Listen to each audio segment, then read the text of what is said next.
The first week of Chiefs training camp is in the books, and I think there are still some big questions that need to be answered. Plus, are Marvel fans becoming impossible to satisfy? Let's talk about it. What's up, everybody? Welcome back to another edition of The Adam Kennedy Show, the weekly escape briefing where sports entertainment collide. I'm your host, aka The Ref. Thank you so much for tuning in. I really do appreciate it. If you're new here, if you repeat coming back, don't forget to hit that subscribe button if you're new. Like the episode, share it with someone who loves sports, movies, and everything in between. Now that we got that out of the way, let's get into it. So, like I said, we just wrapped up the first week of Chiefs training camp. It's behind us. Tomorrow starts week 2. And every year it seems like it's the same thing. Over and over every year. Somebody during the first week, before they even have full pads on, somebody makes an incredible catch. Somebody becomes the Cam darling, right? Or somebody makes a great interception, makes a great play on the ball. You know, you start seeing all the highlights from the first week, and you know, it gets everybody excited. And those are definitely fun to watch. They're fun to watch, all the highlights. But I love watching them too. I watched a whole bunch of highlights this past week from Chiefs training. But I am more interested in the bigger picture. And to me, the bigger picture is when the Chiefs break for training camp and get ready for week 1, what are those questions that we need answered? We're going into camp. There's some questions that still have to be answered. And those are the things I'm going to be paying attention to as camp moves along, especially when they start getting pads on, and we'll see, you know, who's going to be healthy, who's not. Because especially in St. Joe, when they get those pads on, it's going to be hot, and they're really going to get put in that work. This week was just, you know, how can I explain what this past week was probably for them? Just getting back in the groove of things, learning how camp schedule is going to be and what everything's going to be like. The second week is really when it's going to pick up, and that's when we're going to start getting, you know, start watching out for certain things, right? And this is what I want to get into. So let's start with the wide receiver. You have Rasheed Rice, you have Xavier Worthy. We'll start with those two. Because for the Chiefs offense to be successful in the passing game, you have to have a big season from both of these guys, Rasheed Rice and Xavier Worthy. I'll start with Rasheed Rice. He's in a contract here, and he's had his problems, right? You know, he was injured at one point, but he's coming in healthy. He needs to be focused. And like I said, he's in a contract year, and everybody knows that the contract year is undefeated, which basically means that anytime a player is in the last year of their contract and they're trying to play for a new contract so they get a new contract the next year, they're going to go ball out. So I need the contract year to stay undefeated. Rasheed Rice needs to come in here, focus on football, focus on wanting to get paid, because wide receivers are getting paid all over the league right now. And some of them are not like top 10 wide receivers. Every wide receiver, the market is high for wide receivers. And Rasheed Rice is a good wide receiver.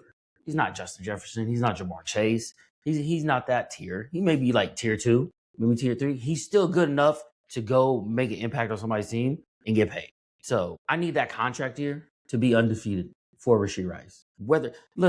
He has to understand that you go out and you have a great season, you have your best season, somebody's going to pay you. Maybe I don't know if it's going to be the Chiefs, but somebody's going to go out there and pay you.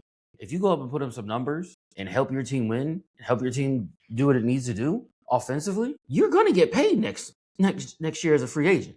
That's just it. So I hope he understands that, and I do want him to do good because he is on my team. And if he does good, he's going to get paid, and everybody wins. So he has to take that next step, get to that next level, and be who we think he can be, which is a damn good wide receiver. He's got all the tools. He's on the right team. Now he has to put it together for this season. And then we jump to Xavier Worthy. Still in his rookie year. Still has a couple years left on his rookie year. I know he was dealing with injury last season. So hopefully he's coming into this camp, this offseason, healthy. Because like I said, for Rasheed Rice, Xavier Worthy has to take that next step as well. It's time for him to jump to that next step. Jump to that next step to where he can be reliable and Mahomes can trust him. And he's got speed. He can run. He can get vertical. I think part of the problem was just him tracking the ball, and that can be worked on. You can work on that. So hopefully he was working on that type of stuff in the offseason, and hopefully they'll continue to work on it in camp, especially when they're doing, indie and in football practice when you're doing individual drills, you're doing it with your position group. That's the time during practice, during camp, during camp is when you can work on those things. Hopefully he was working on those things in the offseason. But we really need him to step up and take that next jump to that next level, and for somebody that can be reliable. So that's what I'm looking for with Rasheed Rice and Xavier Worthy, jumping to that next level this upcoming season, because they're going to be a major part of the passing game. Because you already have Kelsey. Okay, now I'm not really talking about wide receivers at this moment, but just pass catchers in general. You got Kelsey. I know who's old. It's probably last year. He's going to play football, but he's still reliable. It looks like Travis Kelce has slimmed down and he's ready to go. I think he's going to be laser focused this year. I still think he's going to put up some good numbers and be one of those reliable pieces for Mahomes like he always is. But if we have Rasheed Rice and Xavier Worthy being those same type of pieces that Mahomes could trust, and they can stay healthy and they can put up big numbers, it's just going to make this offense even more explosive, right? But then after those three, who else is in the wide receiver room? Who else is going to earn Patrick Mahomes' trust? And Andy Reid. Because if we learned anything over the years with the Chiefs, it really doesn't matter like where you were drafted or how talented you are. You still have to have talent. But if Patrick Mahomes trusts you, you definitely going to see the field. If he trusts you, that means Andy Reid probably trusts you. But if neither one of those guys trust you, if both of them don't trust you, you're probably not going to see the field, right? And this past week in camp, there's one guy that's been getting a lot of attention early on, and that's Cyrus Allen. And it looks like he's already building chemistry with Mahomes during the first week of camp. Like I said before, we get these type of things in camp to where somebody starts to get talked about early on. They become that camp darling. But this looks like something that could be something. And it's the type of thing you want to see from a young receiver that you just got, right? So that's good that Cyrus Allen's able to build that chemistry early on with Mahomes and gain that trust. Because if he does, he will see the field. He could be that third wide receiver, right? And then you got Jalen Royals, who I believe he has talent coming into his second year. Now it's about proving he can get in the rotation, get on the field. Because last year he didn't see the field at all. Did not see the field at all. I have no idea why he didn't see the field. That's something him not seeing the field last year has to do with the coaches, Andy Reid trusting he knows the offense, right? And even when we got into the season, even after Mahomes got hurt and basically the season was over, we couldn't make the playoffs no more, he still couldn't see the field in those last few games, which I was hoping he would. I saw him a little bit here and there. I believe he has talent, but now this camp, he has to prove it. He has to prove that he knows the offense. He can earn Andy Reid's trust. He can earn Mahomes' trust. Because if he can, he will see the field. He will see the field. I would love to have multiple options that can be reliable, that can go in the offense, right? And then so that's where Jalen Royals is at right now. He has to put up or shut up this year in camp. Because if he gets passed over by Cyrus Allen, then it's like, maybe he doesn't understand this offense. Maybe they misjudged him when they drafted him. And that stuff happens. And that's always going to happen. Not every draft pick is going to hit, right? So seeing that battle between Cyrus Allen and Jalen Royals and seeing who's going to be there on the roster week one. And then there's also another guy I forgot to mention, Tyquan Thornton, who also gained Mahomes' trust. So especially with the deep ball.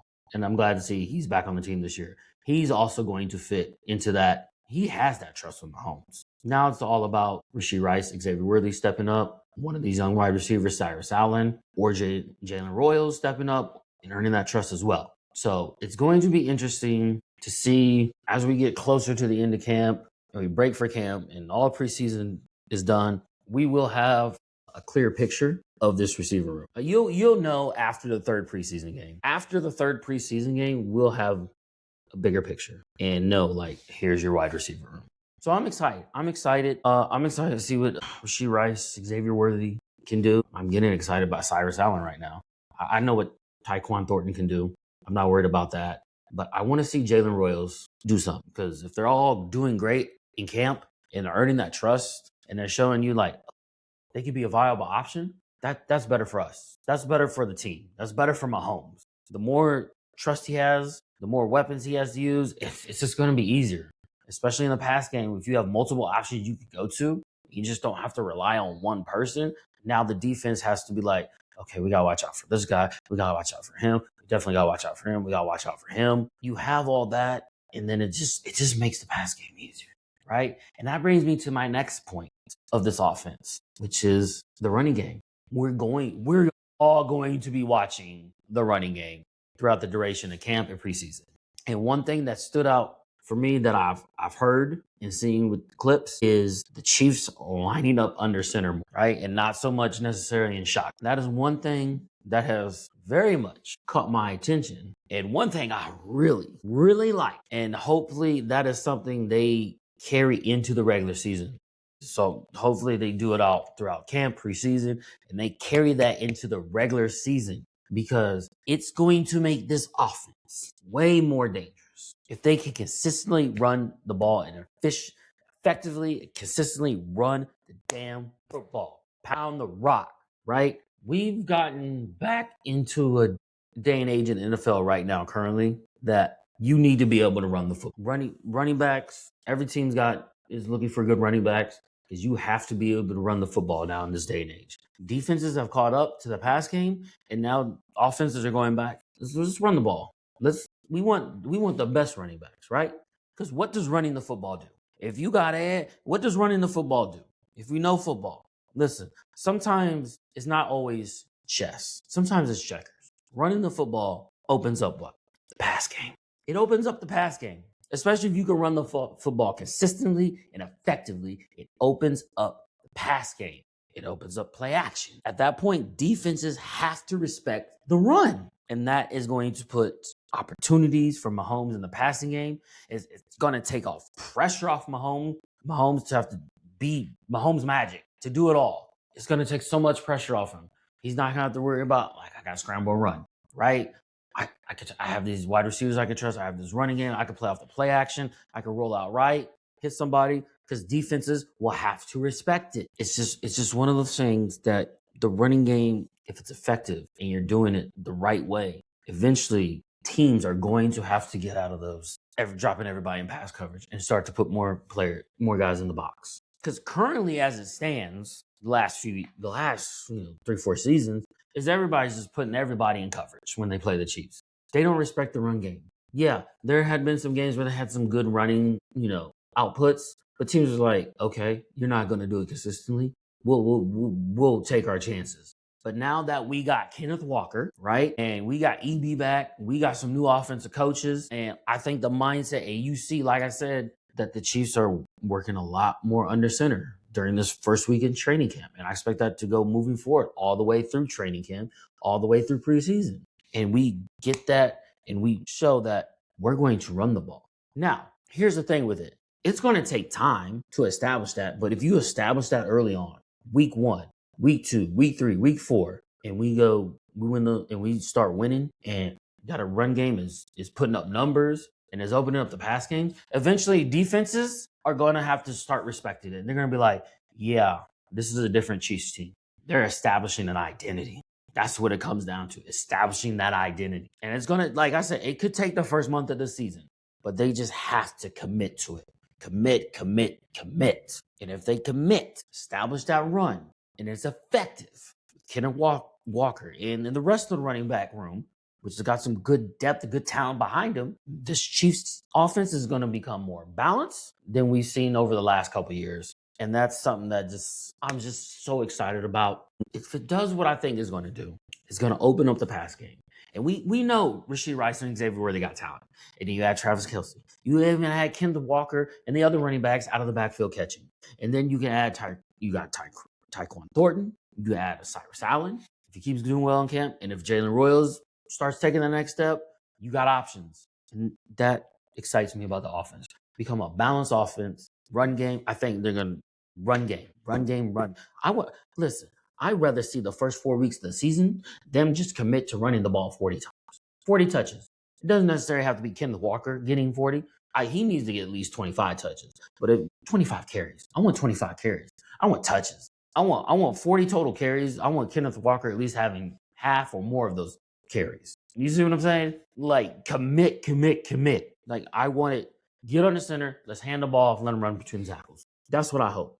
Because if you do that the first, 2 to 3 to 4 games of the season, it's going to open everything up. And then teams are going to be like, yeah, I think we gotta account for this run game. They're serious about running the ball. And then you just keep doing it. Even when they're accounting for it, you do it. You establish it. You keep doing it. Don't go away from it. Don't establish it and then go away from it. Once you establish it, then you can go a little bit to the pass game. Because now teams are respecting the run. But then after that, then you become more balancing, hitting on all cylinders. Keep them off balance. Keep them guessing. That's what I hope to see that the running game does for this team.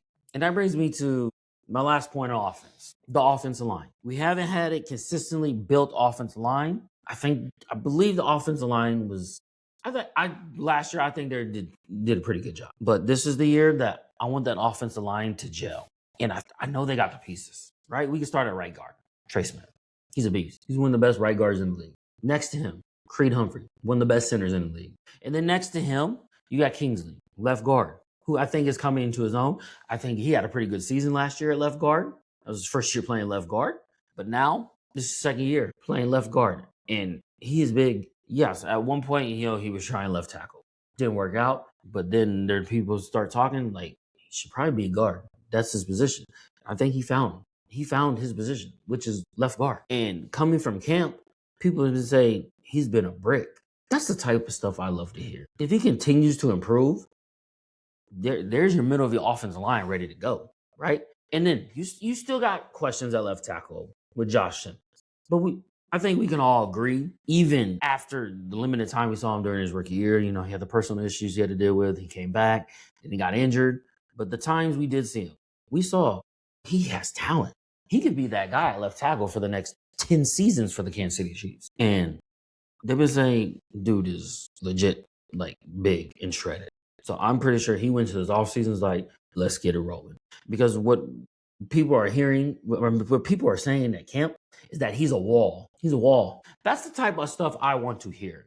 That your left tackle is a wall and your left guard is a brick. That left side is very important because that is Mahomes' blind side. Very important.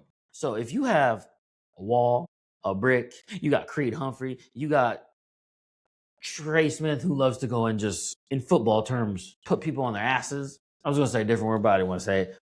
Go out there and just basically almost fucking put people in the hospital. As we like to say in football. We got different terms in football we like to use, but take their heads off. That's what Trey Smith be doing. I would not want to be on defense and have Trey Smith coming at me full speed. Him and Creed Smith are big boys. So if you from Trey Smith all the way to Josh Simmons, bro, if they can stay healthy and gel, the only thing that you really need to figure out is who your right tackle is going to be. I think that's the position, battle, camp for the offensive line is right tackle. Is it going to be Jalen Moore or is it going to be somebody else? To me, it doesn't matter just as long as they pick the right person and that person is good. And then you give that offensive line time to gel. I would rather see them go with somebody, especially maybe, I love to have them pick somebody that's like this week that's going to run with the ones. They probably already have somebody in mind, and that's what I would like to see this week. So you give that offensive line time to gel and play together, because you've always heard that offensive line, they gotta play as one. They gotta play in unison. So they gotta learn to play with each other, and they gotta get time to gel. So that's why I think you're gonna have the battle, but I hope somebody becomes the person that's gonna take over that job sooner rather than later, so they can have the rest of the camp be like, oh, this is the guy. This is your right tackle. So this is your line. Whoever that right tackle may be, you put them with Trey Smith, Creed Humphrey, Kingsley, and Josh Simmons. And then you give them time to gel, because the offensive line is a very important position, especially when you have a guy like Patrick Mahomes. Offensive line is not, it's not the sexiest position to talk about, but it's very important in football. It does start at the offensive line. You hear people say it all the time on both sides of the football. It starts on the O and D line. If you don't have an offensive line, I don't give a fuck who your quarterback is or your wide receivers or your running back. If they can't push nobody, open up holes, if they can't protect nobody, it does not matter who you have, skill-wise position. So that's what I want to see. I want to see somebody separate themselves for that right tackle position, get inserted, and let the rest of the offensive line gel because the talent is there. And if they can just play together, because they haven't had a chance just to be all healthy and play together. And once that happens, this offensive line is going to be one of the best in the leagues. If we think what Josh Simmons can be, we're the early reports from camp right now. If that continues, he's going to be one of the best left tackles in the league. You got people saying Kingsley's a brick. We already know what Trey Smith and Creed Humphrey can do. We just figure out that right tackle spot, let them guys gel together.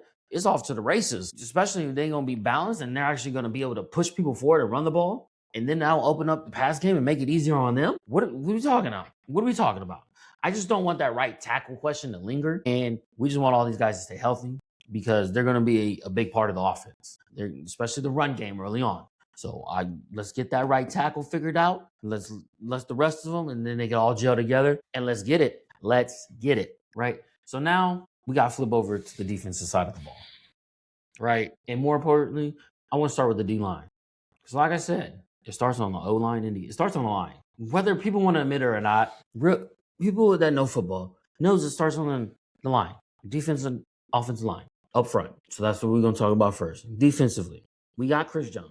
We know Chris Jones is going to be Chris Jones, right? He's gonna be disruptive in the middle. Sometimes they might move him outside every now and again. He's going to get pressure from the middle. He's going to get his numbers. He's going to get his sacks. He's going to be there when we need him. He's going to make plays when we need him to make plays. We all know Chris Jones is going to be Chris Jones. I'm not worried about Chris Jones, right? But there's George Karlaftis, who signed a new deal last offseason. We need him to have a good year. We need him to have his best year yet. And he's got talent. I think he's good, and I think he is going to come in and have a big year. We need a big year from him. But my question still remains is, okay, you have Chris Jones. You have George Karlaftis. Who is on the other side? Who is your other person that is getting to the quarterback consistently? Because if we take Chris Jones out of it, because he plays defensive tackle. He doesn't play edge rusher. He's not a defensive end. Yes, he gets pressure from the middle, but you can't rely on that all the time as to get your consistent pass rush. So if you take him out of the equation, all you have is George Karlaftis. Who is on the other side? Who can become that guy? Ashton Gelati, who I like, young guy coming into his second year. You had Norman Lott, who got injured last year. He was playing good. And then he got hurt. So I don't know when they expect him back.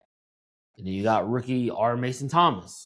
Can you really put that type of pressure on a rookie to come in here and be like, hey, we need consistency pass rush from you? So it's just one of those things that you'd be like, hey, where's the other pressure coming from? Opposite George Karlaftis. You know Chris Jones is going to get pressure, but he's not a pass rusher. He's a defensive tackle. His job is to disrupt the middle and disrupt that pocket a little bit and disrupt the run game. Who's opposite George Karlaftis? That is the question. And from somebody like R. Mason Thomas, can you realistically expect a rookie to give you a consistent pass rush? Because we've always seen in Andy Reid-led teams that maybe it's mostly offensively, but rookies don't get a lot of playing time unless they need to be out. Unless you're a first-round draft pick. That's different. But, when was R. Mason Thomas drafted? He was drafted in the second round, right? But as a second-round pass rusher, you're going to rely to get you consistent pass rush pressure. I mean, he's somebody that you hopefully can build into that. But are you relying on that week one, right? So that's the question. And if those young guys don't separate themselves, which I expect them, I'm not expected. How should I put it? They don't need to separate themselves. They just need to continue to get better, especially Ashton Gelati. And then when Omar Norman gets back, you just expect those two guys to keep improving because they showed stuff last year, especially Lott. He showed, but then he got hurt. But now he's coming back off an injury, and now you're relying on him too. It's like, but then it's like you're going to rely on R. Mason Thomas. That's a lot asking from these young guys. And I think before the regular season starts that the Chiefs are going to go out there and get a veteran pass rusher. You add that veteran pass rusher to the mix with those young guys. Then you got Karlaftis. Then you got Jones. Okay, now we're looking somewhere. But really, we won't know until we get more into training camp and start getting into some of these preseason games and start to see what the defensive line can look like, what, Ashton Jolly can do, when Norman Lott returns, what he can do, what R. Mason Thomas can do. I mean, these are questions that we want answered. Like, who's going to be that other consistent pass rusher? Because if it's just Chris Jones and George Karlaftis and nobody else, then it's going to be a long day for the defense. So I just want to see. I want R. Mason Thomas to go out there and ball out. I want Ashton Gelati. I want Omar Norman Lott when he comes back to be an impact guy. I want all three of those guys to be impact guys. And I still want them to go out there and get a veteran pass rusher. You should always have to have depth. You should always have depth on your D line. I want all three of those guys to make an impact and show out during camp and preseason to where we be like, okay, we can rely on those guys. But still, go get a veteran. Still go get one. Even though those guys are showing out, you trust them, still go get a veteran. You should always try to have like that veteran. Have a veteran. And the Chiefs are pretty good about going and getting some veteran guys when they need them in certain positions. So, but you do have to get pressure on the quarterback. It is very important in this league. Like I said, you have to get pass rush. You also got to stop the run. That's why D-line is important. That's where the battle's won. The offensive, defensive line. Whether anybody wants to really admit it or not, that's where the battle's won. But in this day and age in this league, I know the run game's coming back, but it's still pass. You still got the quarterback. You still got to be able to get to the quarterback. You still have to be, when it's third and long, second and long, they're going to pass the ball. Is there people on that D-line that can get to the quarterback consistent? So that's what I'll be watching, how this D-line shapes up and whether they go out and get a veteran option or not before the regular season starts. And then the last thing I'm watching defensively, I'm not worried too much about the linebackers, but the last thing I'm looking at is the secondary. You got a lot of young talent back there. You got Noah Williams, who came on strong last year as a viable corner, and you knew he was going to be the guy if McDuffie left, which so far in camp, I know they're all in basically jerseys and shorts, as Steve Spagnuolo was put. These are PJ practices. When we start putting on pads, then you're going to see stuff. But Noah Williams, who I really like, and then you got Mansour Delane, our first-round draft pick from this draft class. This past offseason, you got exciting young pieces, but we need to see what happens once preseason begins. We're going to see what happens when they put on pads during training camp.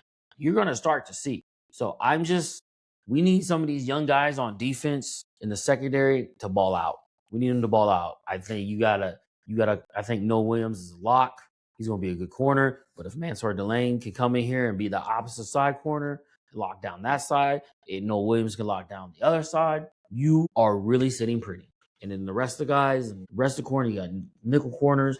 I really haven't looked too much into who is in the Chiefs secondary, but I trust the Chiefs in developing the secondary and corners. I expect Mansour Delane to be good this year. He's going to be starting. He's going to be playing opposite Noah Williams, who is good. You got Emmett Thomas still developing these corners. The Chiefs do a wonderful job at developing corners. So I'm excited to see this young secondary be something special. And like I said, practice is one thing, but when they get those pads on, you'll see some stuff. But then once you get in those preseason games, that's going to be different, right? So I just want to see that. I'm just excited to see the secondary. But we still got some questions that need answered. Who's going to be those other pieces? Nickel corner. Is somebody gonna what are your safety room? Because I think we still need that safety that can come in and be that communicator for the secondary. Because I don't think that's something we've had since Justin Reed left. Because it's like, if you really think about it, we had Tyrann Mathieu, who is like the quarterback of the secondary. Like, yes, your middle linebacker Nick Bolton is the communicator, right? But that back end, he's mostly for like the linebackers and getting the defensive line adjusted where they need to be. But you always should have that safety that's your communicator for the secondary and making sure everybody's in the right place. So hopefully one of those guys in the safety area, in the safety room, can be that guy to be like, hey, we need you. Can be that Justin Reed type. We can be that Tyrann Mathieu type. So that's one thing I'm looking at. I feel confident with Noah Williams. I think I'm going to feel confident with Mansour Delane. I want to see who that safety is going to be. Who's going to be that guy that can be that communicator, that can step up and be your Justin Reed type, your Tyrann Mathieu type, that can get the secondary where they need to be. because I think that was a big problem last year with the back end of the defense. The secondary was communication. Like Brian Cook was a good player, but he wasn't that type of player that could get everybody where they needed to be. So I'm looking for who's going to be that guy this year. Who's going to be that communicator? Because football is all about communication, especially on defense. You got to communicate. If you don't have that guy, that the person that's going to be like, hey, how are we doing? We're communicating. I got you. Get you lined up properly, as like the middle linebacker does for the front, for in the box. Middle linebacker, like Nick Bolton. You watch Nick Bolton. He gets the plays in his ear. He's like, okay, we're lining up here. He gets the linebackers where they need to be. He gets the defense line. Hey, over here. You can move over here. You just walking to work. He's the communicator up front in the box. But you need that person in the secondary. And it's the safety because they play back. They can see the rest of the field and be like, hey, I need you over here. Communicate over here with hand signals. Usually you're going to use hand signals. And he's like, line up over here, run this, and go here. Because secondary is getting what covers they're in from the sideline, from the DB coach. And like, no, it's like, then you can give it to that safety. Then they can get everybody lined up with where they need to be, especially if you have a corner way over here that can't see the call. You get, hey, we're over here in this. We got hand signals. You can't really talk, especially. You might be able to talk. You probably be able to communicate unless you're at home. So when the Chiefs are playing at home and the crowd's just fucking loud, it's hard to talk. So you hand signals, or you got wristbands that got stuff on it too. One calling out numbers. But if you're playing away, you could be able to talk because their home team fans want to let the offense work. They're not going to be loud. So you got to be able to communicate. You got to have that guy in the secondary that can be the guy that can communicate everything to the rest of the secondary and get everybody in position. Because that was one issue with the secondary last year, was sometimes people were out of position. It's like, it's a communication thing. So who's going to be that guy? So that's what I'm looking for with the Chiefs this training camp all the way through preseason. Offensively, wide receivers, who's Mahomes going to trust? Can they establish that running game consistently, effectively, and establish that identity that they're going to be a running team? How's the offensive line going to shape up? Who's going to be your right tackle? Who's going to become the pass rusher? And is this young secondary going to be ready? Those are the things I'll be watching all the way through camp and preseason. All right. So let's get into the next segment. We're going to switch gears a little bit. We're going to move away from sports. As you can see, I got my Marvel shirt on. We went to the movie theaters this morning and watched Spider-Man. I'm not going to talk about Spider-Man brand today. I'm going to do that in another one of my other videos. It would just be a simple, non-spoiler, probably 45 seconds to a minute review. I'll have that on my other socials. So just look for AK The Ref or Adam Kennedy, on Facebook, Instagram, TikTok. If you want to find that, I'm not going to get into a deep movie review. We got 45 seconds I'm going to talk about. It's going to be spoiler free. So we're switching gears. Comic-Con gave Marvel fans a lot to talk about last weekend. But after watching all the reactions, I started thinking. And one thing I noticed over the last few years is Marvel fans might be one of the hardest fan bases in entertainment to satisfy. Because ever since Endgame, it feels like every new Marvel project gets compared to Infinity War and Endgame. And I really don't think that's fair. Honestly, I don't think that's fair. Like, you're comparing the buildup that was leading up to Infinity War and Endgame, and everything that comes after it is like you're just comparing it to. And that's not fair. The movies, they wrapped up, over 10 years of storytelling? And that chapter ended after Endgame. And then you had Marvel, telling new stories, introducing new characters, and build towards that next big event, which they have been doing. You have to continue to grow and build new characters. You can't just have the same characters. You want new characters. You want new stories to tell, to build towards that next big event, right? But me personally, I've enjoyed everything Marvel's done.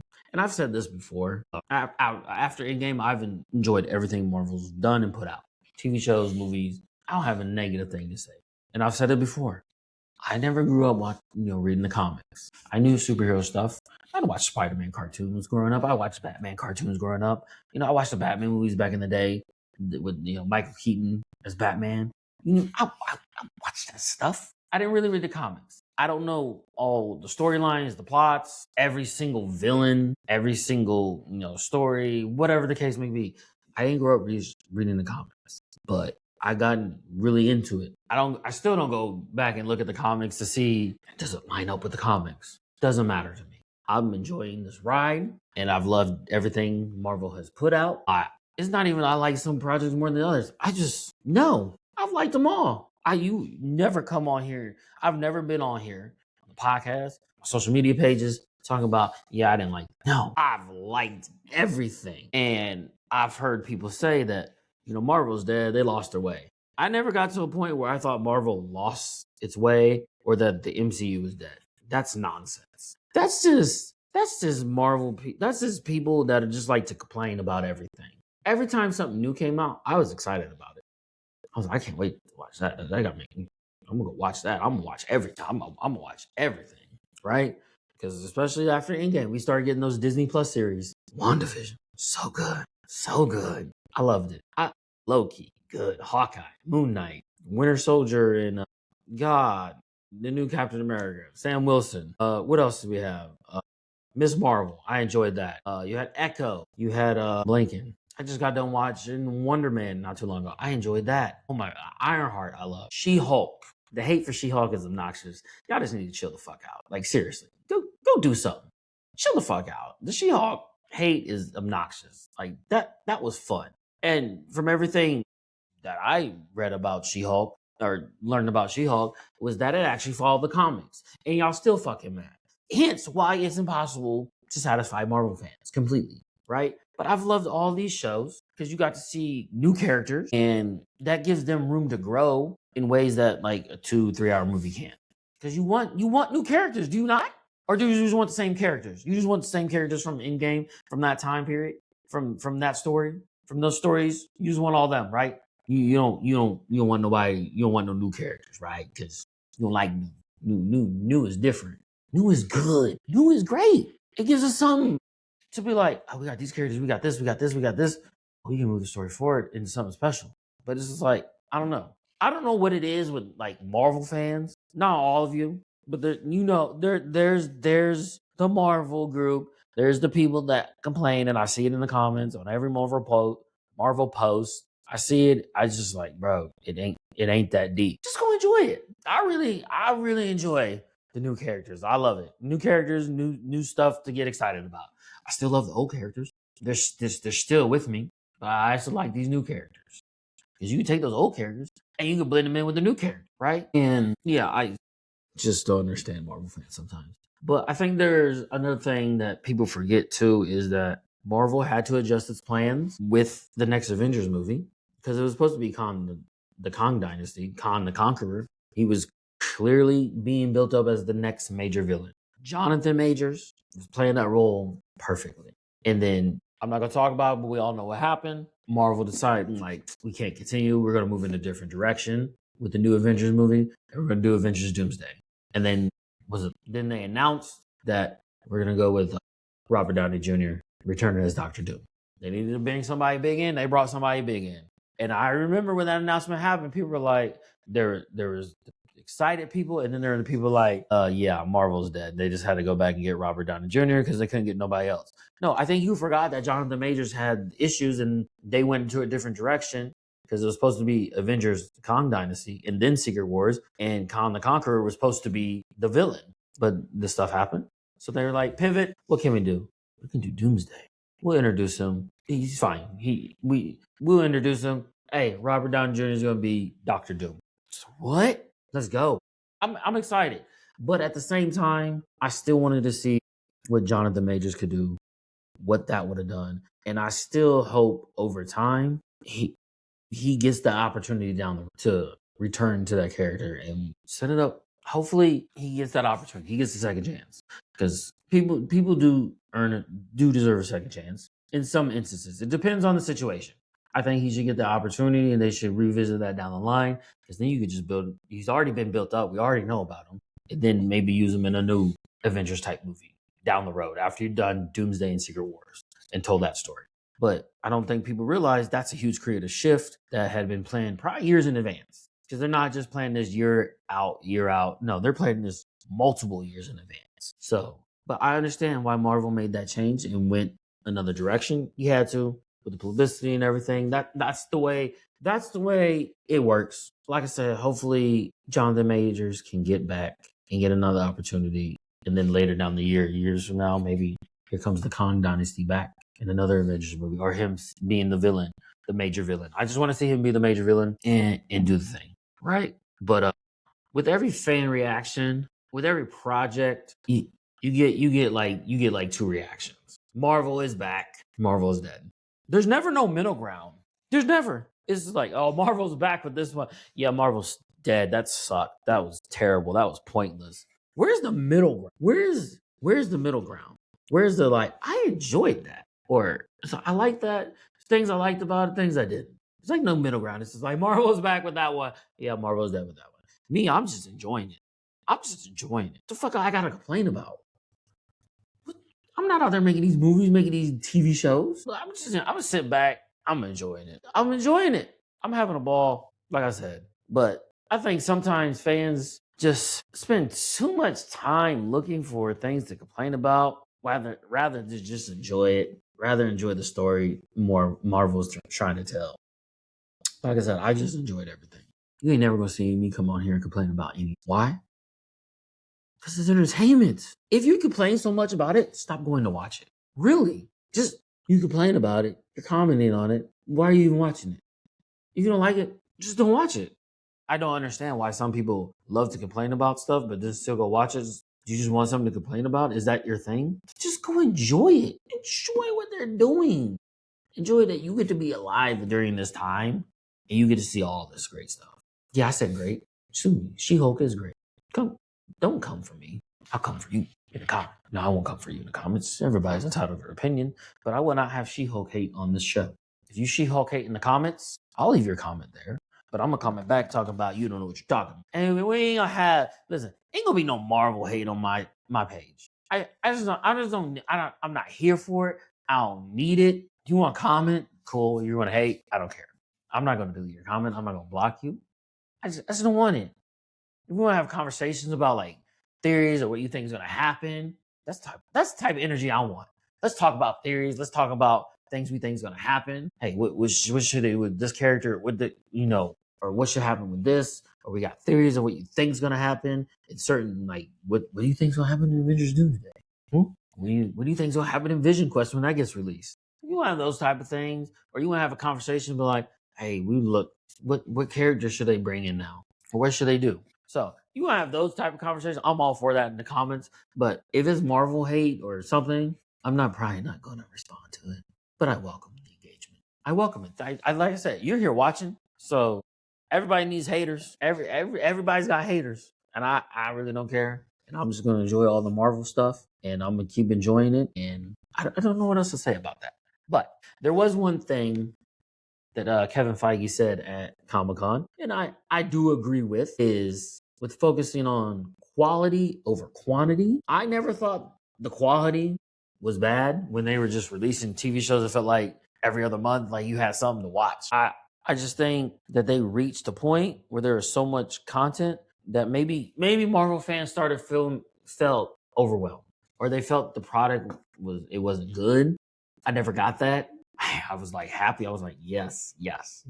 Now we're in the day and age where it's slowed down a little bit. Every movie and every series has its own moment. There's not a new project arriving every couple months. It's like they're putting stuff few and far between. It's like maybe one series, maybe two movies that year. And I don't mind that. It builds up anticipation in the wait.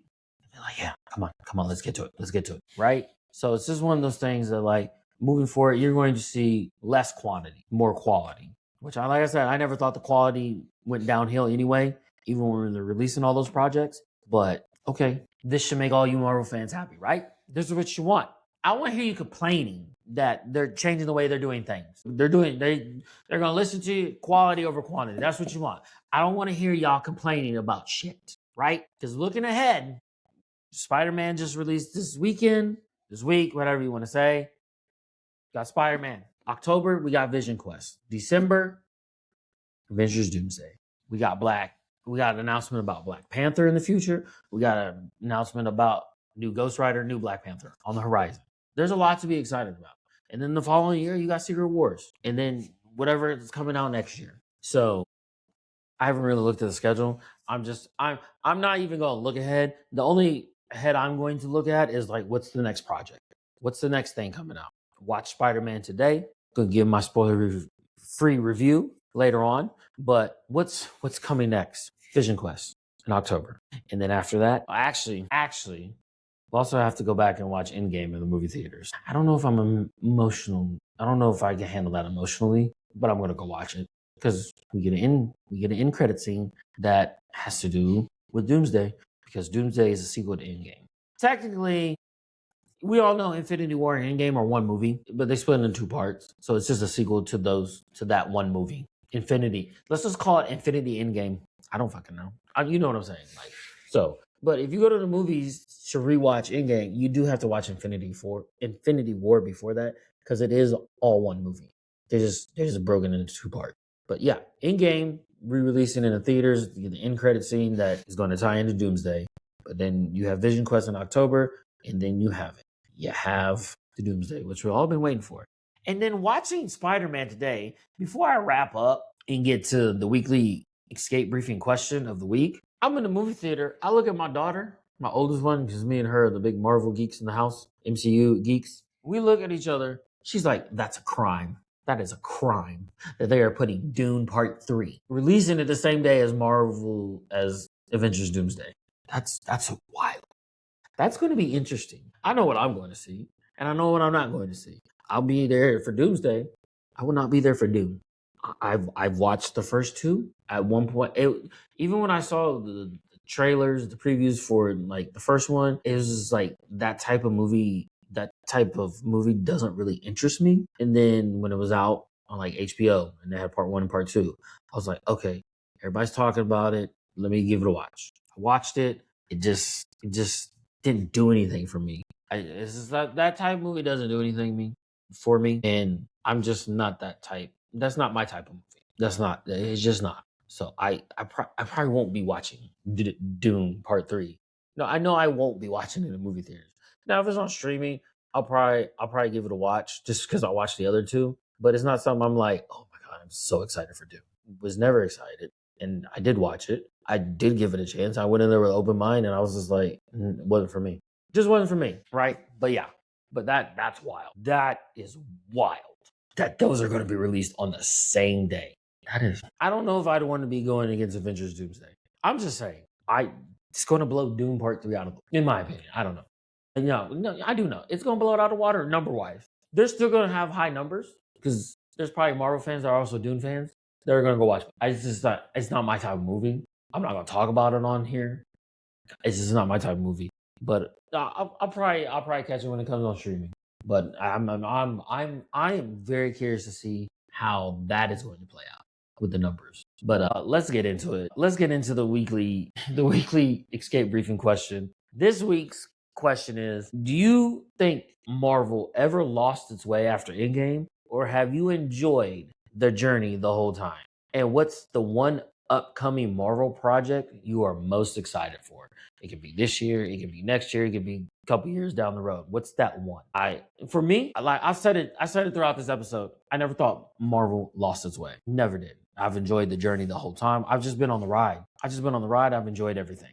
And then what's the one upcoming Marvel project I'm most excited for? I'm not even going to look to the future. I'm just going to look into the immediate future, not down the road future. I'm excited for Vision Quest. And I'm excited for Doomsday. I'm excited for Vision Quest, White Vision, to see what happens with that. I want to see where that goes. I'm curious. I'm really interested to see where that goes because that came from WandaVision, which WandaVision is one of my favorites. But I'm excited to see Vision Quest and see what happens there and see how that story unfolds. And then I'm excited for Doomsday. I'm excited for those two things. We can pick more than one thing. I'm excited for those two things. I just saw Spider-Man today. Bro, I get that movie a 10 out of 10. That's all I'm going to say on that. 10 out of 10. I fucking give it 20 out of fucking 20. 20 out of 10. But yeah, Vision Quest, I'm looking forward to see where that story goes and how that story is told and where that journey goes. And then Doomsday. I'm ready for this shit. I am so ready for Doomsday. Like, you have no earthly idea. Like, I was excited for the Spider-Man movie, and it just hit. You got Doomsday. The next movie I'm excited for is Doomsday. So that's what's coming up. That's what we're building towards. Then we got a Marvel series, fucking Vision Quest. But as of right now, I'm watching Daredevil Born Again season 1. It just started. I finished the other Daredevil. I really enjoyed Daredevil. I hadn't watched it yet. There's a lot to watch. I hadn't watched it yet, but I watched the Daredevil season 1, season 2, season 3. I watched the Punisher season 1. I was just watching this stuff because I know it has to do with New York, and I know the Hand was involved in the movie of Spider-Man, so it made more sense to be like, let me go watch this. Let me go watch this stuff. And I've really enjoyed Daredevil. And then I went and watched Punisher season 1. I really enjoyed that. Now I'm gonna go watch Punisher season 2. I'm gonna start with finish season 1 of Daredevil Born Again, and then I'm gonna go watch Punisher season 2, and then what is Punisher One Last Kill, because I really do like the Punisher character, and I thought he was great in Spider-Man Brand New Day. But yeah, I'm really getting caught up on the Daredevil. I wasn't really too interested in Daredevil. Now there's stuff that I haven't been interested in, but I was like, I'm not sure if I'm interested in the character. But now I fucking love it. I was like, God, this is great. I'm going to catch up on old stuff that I hadn't seen yet, and just because I want to know what's happening, because you never know who they're going to bring back and who's going to be in what. So that's where it is. But yeah, Vision Quest and Doomsday. I'm very excited for the rest of this year, and Doomsday is going to give us something. It is. But that's all I got for today. Thank you for tuning in. I really do appreciate it. Don't forget to hit that subscribe button. If you like the episode, if you like today's episode, like it, share it, talk about it. Let me know what you think about Marvel in general, about Marvel fans. If you're a Chiefs fan, you know where we are. I'm Chiefs all day, every day. You know what it is. Comment on what you want to what questions you want answered when camp breaks and they go before the regular season starts. The end of the third preseason game. And they have basically that bye week before the upcoming week for the week 1. What questions do you want answered as a Chiefs fan? We here. Thank you for tuning in. Until next time, I'm out. Peace. Let's get it.